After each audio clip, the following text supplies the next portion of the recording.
Richard, interest is growing in the Enlightened Moment series of workshops, satsangs that will begin in January 2018. Just as a quick overview for those listening and watching, you'll be in Budapest from January 25th to 27th. There'll be 3 events, and there are 3 events so far confirmed in the UK in March 5th in Congleton, Edge Congleton, March 7th in Marston, Northwich, and March 17th to 18th in Woking, Surrey. The Enlightened Moment will be coming to Ottawa, Ontario, Canada from May 4th to 6th. There remains more than a dozen other events in planning throughout the UK and Europe, and there are a couple of cities currently on the itinerary for the United States of America. Some of these events that I just mentioned are one evening, Friday evening, and they're predominantly a satsang. Some of them go into the evening. The Ottawa event, for example, is a Friday evening and a full weekend.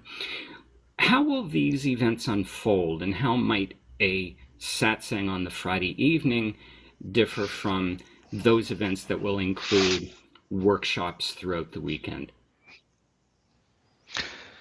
I think I'd like to answer first of all by talking about what is common to all the events, and then perhaps a little about the difference between the durations and so forth. What's common about all the events is this notion of the enlightened moment. And what we will be focusing on, satsang or 3-day event, will be the fact that we live in the temporal, relative world of change, of apparent development and growth, and the vicissitudes of life and relationship and so on. And that when and if we're serious about illumination, spiritual illumination, when we're serious about spiritual practice, or the longing which many of us feel is inherent in all human beings for oneness, for unity, for love, for truth itself,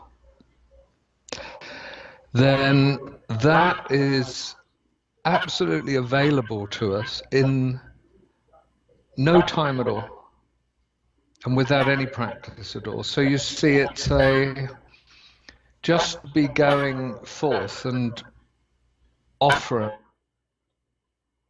an event of one kind or another implies or seems to imply there's something we have to do in order to bring about some desired outcome or some desired result. So this is the most important point, I think, that I'd like to make about the Enlightened Moment series of events in 2018.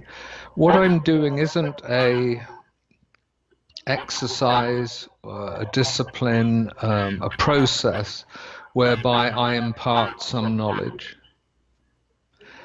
Neither is it a series of events in which you do something in order to gain something or other. Neither is it a mixture of these things, and yet we know that the reason we go out to something is in order to gain something. We seek some desired outcome, some desired result.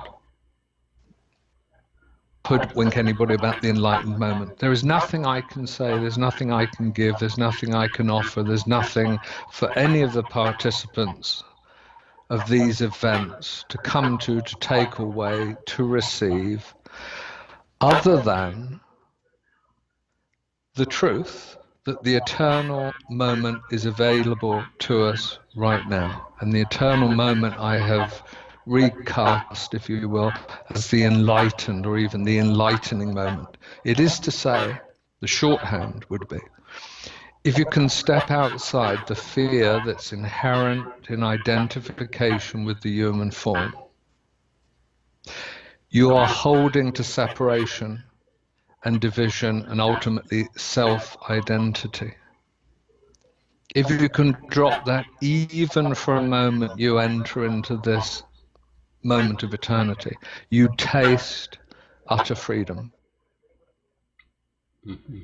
for awakening or enlightenment or spiritual illumination, samadhic states, we have many terms for this, have any meaning at all, then it's something that's actually supremely human, human and divine, that is available to you without any need to resort to a book, to a teaching, to an exercise, or even to a discipline. There's only one thing you need to do, and that is to drop fear as it manifests from moment to moment in the human organism.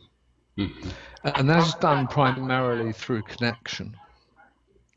What we will be offering then, and I hope will be received, will be connection in authentic spiritual relationship, the transmission of authentic spiritual truth. Now, this is not mine to give, and it's not anybody else's to receive, but together we can connect in such a way that the event will represent, within the event, this will take place. This is what stirs me to come and offer these events. And this is the only thing that these events have any significance because of this offering.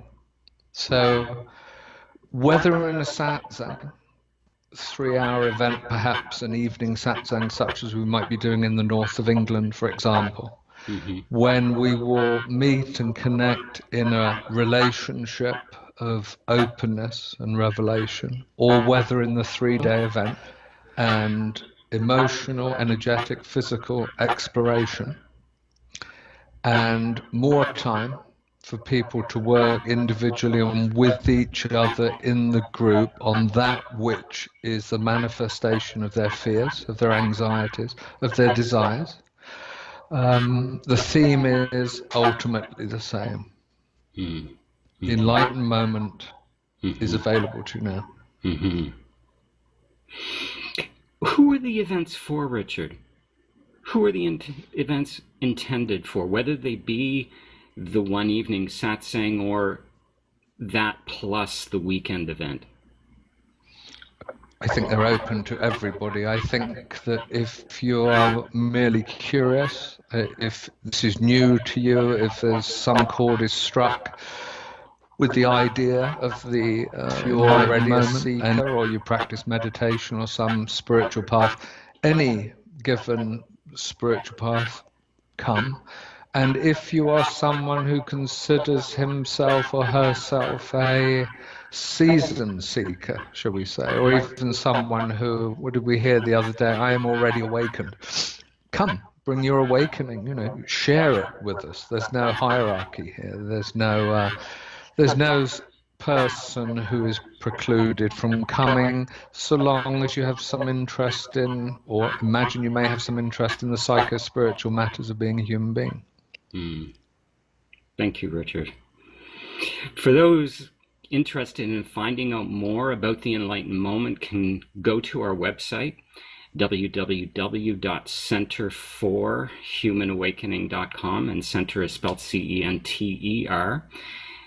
Click on the main menu, courses, then follow the link to the Enlightened Moment, and on the right-hand side of the page is the itinerary for the global events, and simply click on the hyperlink for the event you're interested in for more details and to register. Thank you, Richard. Robert.